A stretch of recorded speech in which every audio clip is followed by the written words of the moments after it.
The information in this video is provided for informational and educational purposes only.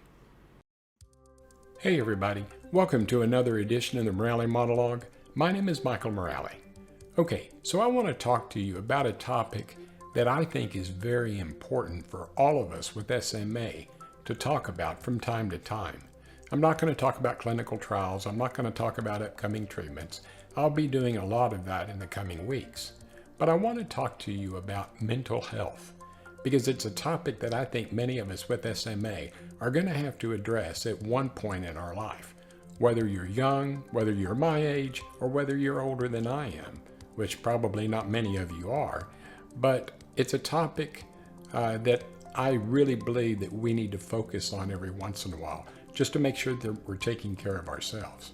You know, able-bodied people are able to get themselves up in the morning and get dressed, get out of bed, do whatever they need to do, go to the bathroom by themselves, feed themselves, do what they need to do during the day to take care of themselves. But many of us with SMA that are confined to wheelchairs like I am, and probably many of you are, we have to rely on caregivers. Now, if you're still young and your parents are taking care of you, it's great, but my parents have been deceased for many years now, and I have live-in caregivers that live with me and help take care of me, and everything is great. But I started playing these what-if games in my mind. What if my caregivers quit? Or what if I wasn't able to find a caregiver to take care of me? What would happen to me? You know, and especially I started thinking about what's going to happen to me when I get older. You know, am I going to be able to stay in my house? Am I going to be able to afford to stay in my house? Am I going to have to go to a group home? So all these little concerns started adding up. You know, one little thing here and one little thing there. Those little things add up if you don't address them. And that was my problem. I wasn't addressing them to the point to where I felt comfortable enough. And it started bothering me, especially at night. I would lay in bed and start thinking about these topics. Now, I'm not trying to scare you. I'm not trying to put guilt in your mind or fear in your mind at all. But I am asking you to at least start thinking about these topics. And also, if you need help like I did, do not ever be embarrassed or feel ashamed to reach out for help. You know, I called my primary care physician and I told her what was going on. And she said, Michael, you need to talk to somebody that can help you deal with these issues. And I started seeing a counselor toward the first part of this year, and it's really helped. She's really made me focus on things. She told me that I was more concerned with other people than I was with myself. I was taking on their responsibilities as my own. An example was, you know, if someone needed help paying a bill because they didn't properly budget their money. You know, being a friend, I thought, well, you know, I can help you with that. And it got to the point where I was almost putting myself in financial jeopardy. She told me, she said, Michael, you can't do that. You have to please yourself every once in a while. You can't just always be concerned with pleasing others. And it was a hard thing to hear, but in the back of my mind, I already knew it.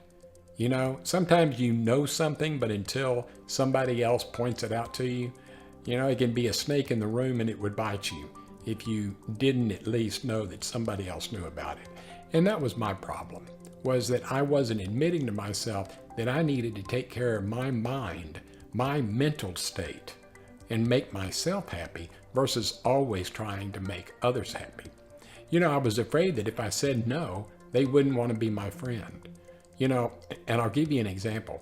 I used to have a friend of mine that I grew up with, and he and I were always together. You know, we always did things together. We went out to eat. Our families would get together every once in a while. But then I started thinking, you know, I'm the one that always had to initiate the call anytime I wanted to do something. And he was always there, you know, if I wanted to go out on my boat, because at the time I had a pontoon boat that I could get in. And, you know, he was always there for the good times. But when the bad times came about, like when my parents started passing away, or when I had something happen in my life that I really needed that friend with me, he was never there. So I thought to myself, you know what? I'm going to wait and see how long it takes him to call me. Well, it's been 40 years since I've heard from him, and I don't think he's going to call me. It's just a hunch. So anyway, I started thinking about that, and I do that with quite a few people. So I've started taking care of myself. I'm going to put myself first, and I'm going to see just how many friends are out there that are my true friends.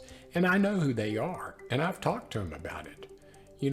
So that was what was weighing me down, always trying to make other people happy, when in turn I really needed to focus on myself. And if you're feeling this same way, don't ever be embarrassed, to talk to your primary care physician about this, because speaking to a counselor can be a difficult thing to do, but it can also be the most rewarding thing that you do. So please, if you get anything out of this video, just know that you're just as important as anybody else. Whether you have SMA and you're confined to a wheelchair like I am, or you're able-bodied, whatever the case may be, your mental health is just as important as anybody else's.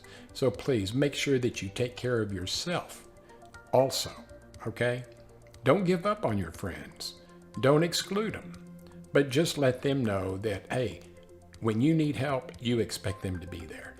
And if they don't, then don't worry about their friendship, because it was really never there.